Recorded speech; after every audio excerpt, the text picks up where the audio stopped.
Hello दोस्तों, welcome back to my YouTube channel maths plaza.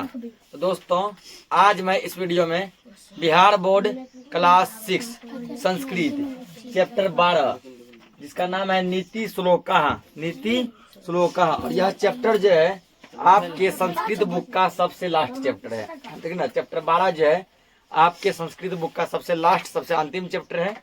इसके बाद आपका बुक खत्म हो जाता है। तो आइए समझते हैं नीति श्लोक का क्या कहता है इसमें।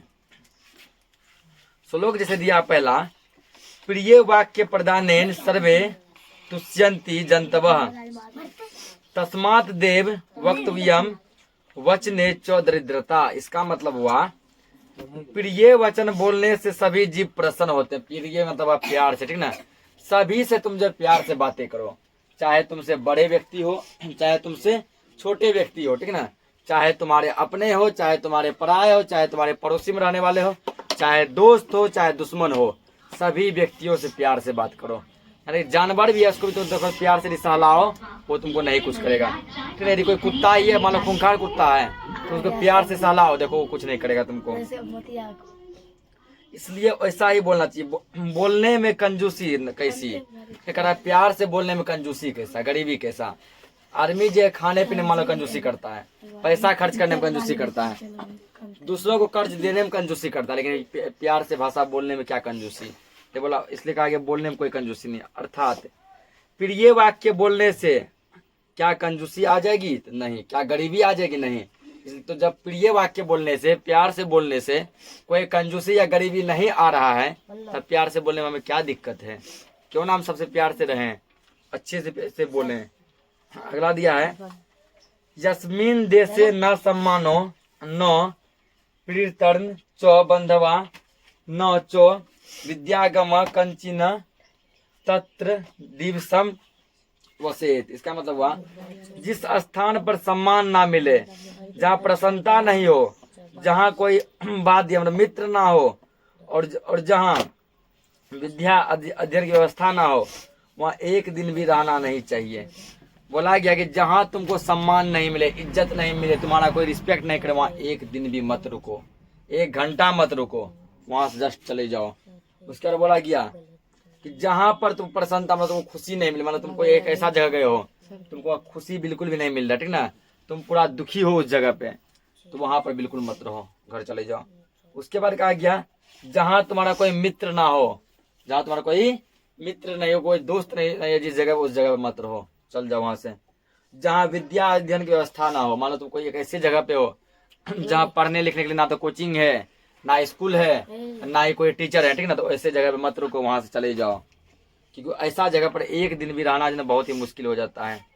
अगला श्लोक दिया है, अगला श्लोक है, काव्य शास्त्र विनोदेन कालो गच्छति धीमताम व्यासनेन तू मूर्खा नाम निद्रया कलहेन हुआ। इसका मतलब हुआ बुद्धिमानों का समय काव्य शास्त्र के अध्ययन अध्यापन में बीतता है। जो मान लो बुद्धिमान है, ठीक ना, जो पढ़े लिखे महान व्यक्ति हैं, ठीक ना, जो बुद्धिमान व्यक्ति हैं, उसका समय जो है काव्य को पढ़ने और दूसरे को समझाने पढ़ाने में ही निकल जाता है, ठीक ना। शास्त्र को, ग्रंथ को, काव्य को पढ़ने में और दूसरों को पढ़ाने में समझाने में समय उसका निकल जाता है। उसके बाद ये, लेकिन मूर्खों का समय बुरे कार्यों में या सोने या झगड़ा करने में बीतता है। जो मूर्ख व्यक्ति है, जो उद्दंड व्यक्ति है, उसका समय भर दिन या तो वो सोएगा भर दिन, ठीक ना, या तो सोने में निकालेगा, या फिर क्या करेगा, दूसरों से झगड़ा करने में निकालेगा, ठीक ना। दूसरों से झगड़ा करने में, सोने में अपना समय बिता देता है। जबकि जो महान पुरुष हैं वो क्या करते हैं, तो वो समझो काव्य को पढ़ते हैं, ग्रंथ को पढ़ते हैं, शास्त्र को पढ़ते हैं, दूसरों को भी उसके बारे में बताते हैं। अगला दिया है, आलस्य कुतो विद्या अविद्यस्य कुतो धनम अध्ययनस्य कुतो मित्रम मित्रस्य कुतो सुखम। मतलब हुआ आलसी को विद्या कहाँ होती है? जो आदमी आलसी होता है उसको दुनिया में विद्या प्राप्त नहीं हो सकता, ठीक ना। जो आदमी आलसी होता है उसको कभी भी विद्या नहीं हो सकती है। उसके बाद दिया है, जो विद्याहीन होते हैं, जो मूर्ख होते हैं, उसको धन नहीं हो सकता है।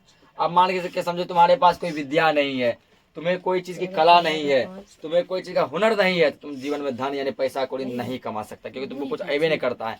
जब तुमको विद्या ही नहीं है, कोई चीज का हुनर कला ही नहीं है, तुम क्या चीज से पैसा कमाएगा।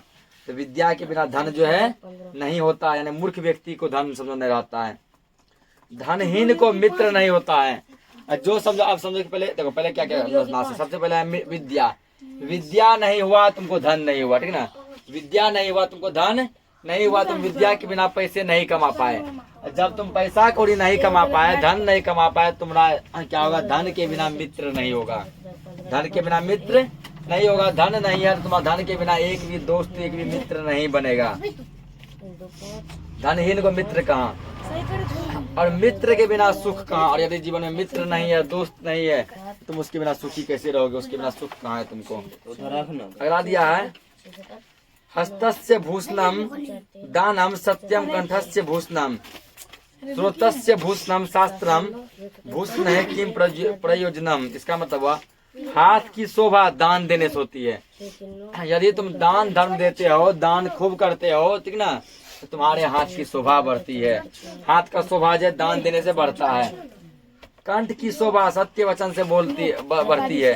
तो तुम्हारा कंठ जो है, इस कंठ की यदि शोभा बढ़ानी है तो सत्य बोलो जीवन में। जीवन में जब सच बोलोगे तो तुम्हारा कंठ की शोभा बढ़ेगी। कान की शोभा शास्त्र सुनने से बढ़ती है। यदि तुम सच्चे चीज को सुनते हो, शास्त्र सुनते हो, तो तुम्हारे कान की शोभा बढ़ती है। जिससे दान सत्य और शास्त्र रूपी आभूषण धारण कर लिया है, उसके लिए अन्य आभूषण की क्या आवश्यकता है। जो दान देते हैं, शास्त्र सुनते हैं, सच बोलते हैं, यही उसका आभूषण हो गया।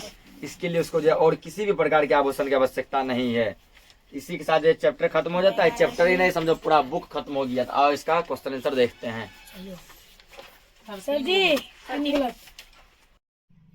इसमें देखिए, अभ्यास में पहला क्वेश्चन दिया गया है, निम्न श्लोकों को स्वर में गावें, ठीक ना। मतलब इसको केवल गाने बोला है। नीति श्लोक पाठ के प्रत्येक स्वर को लय में सुंदर स्वर में पूरा अच्छे से क्या करना, गाना है, ठीक। तब देखिए क्वेश्चन नंबर 2 में रिक्त स्थानों की पूर्ति करें, मतलब खाली जगह को भरना है। खाली जगह क्या करना, भरना है। तो क्या दिया, पहला को नंबर में डैश सर्वे तुष्यंती डैश, ठीक ना, डैश सर्वे तुष्यंती डैश, ठीक। उसके बाद दिया है, इसका हो जाएगा प्रिय, उत्तर में देखिएगा, प्रिय वाक्य प्रदानेन सर्वे तुष्यंती जंतवः। फिर दिया है, तस्मात् देव डैश दरिद्रता। इसका होगा तस्मात् देव वक्तव्यम वचने का दरिद्रता, ठीक ना। तो कौन नंबर देख लिया, खो में देखिए, काव्य शास्त्र विनोदेन डैश, काव्य शास्त्र विनोदेन कालो गच्छति धीमताम डैश निद्रया डैश वा, तो वसनेन तू मूर्खनाम निद्रया कलहेन वा। 3 नंबर, श्लोकों को जोड़ें, ठीक ना, श्लोकों को जोड़ें। तो पहला नंबर का जो है ये जुटेगा रोमन नंबर 2 से, काव्य शास्त्र विनोदेन कालो गच्छति धीमताम। दूसरा जुटेगा 5 में, रोमन नंबर 5 में, ठीक। हतस्य भूषणम दानम सत्यम कंठस्य भूषणम। तीसरा जुटेगा आपका 1 नंबर में, प्रिय वाक्य प्रदानेन सर्वे तुष्यंती जंतवः। चौथा जुटेगा रोमन नंबर 3 में, यस्मिन देशे न सम्मानो न प्रीतीर्ण च बंधवा। 5वां जुटेगा 4 में, अलस्य कुतो विद्या अविद्यस्य कुतो धनम। अगर यदि आप सही गलत को चुने, ठीक ना, दानम हतस्य भूषणम, ये बात सही है। सत्यम श्रोत्रस्य भूषणम, ये बात गलत है। धीमताम कालः निद्रया गच्छति, ये बात भी क्या है, गलत है। यत्र सम्मानः तत्र वसेत, ये बात सही है। श्रोतस्य भूषणम शास्त्रम, ये बात भी क्या है, सही है। अगला देखिए क्वेश्चन नंबर 5, उत्तराणी लिखत, मतलब क्वेश्चन दिया, इसका क्या लिखना है, उत्तर लिखना है। तो पहला क्वेश्चन दिया, सर्वे जंतवः केन तुष्यन्ति। तो सर्वे जंतवः प्रिय वाक्येन प्रदानेन तुष्यन्ति। दूसरा दिया, कुत्र ना वसेत, अत्र ना सम्मानः मिलती, ना प्रीति, ना च बंधवा, ना विद्या, आगमयस्य साधनम तत्र न वसेत। फिर अगला क्वेश्चन है 3 नंबर, धीम ताम कालः कथम गच्छति। उत्तर में देखिए 3 में, धीम ताम कालः काव्य शास्त्रम विनोदेन गच्छति। चौथा दिया है मूर्खा नाम कालः कथम गच्छति। तो उत्तर में मूर्खा नाम कालः व्यसनेन निद्रया कलहेन वा गच्छति। 5वां दिया है हतस्य भूषणम किम। तो हतस्य भूषणम दानम। तो टोटल इस चैप्टर में 5 ही क्वेश्चन था। तो हम लोग जो है फिर नेक्स्ट चैप्टर में नेक्स्ट क्वेश्चन से करेंगे। तब तक के लिए जय हिंद।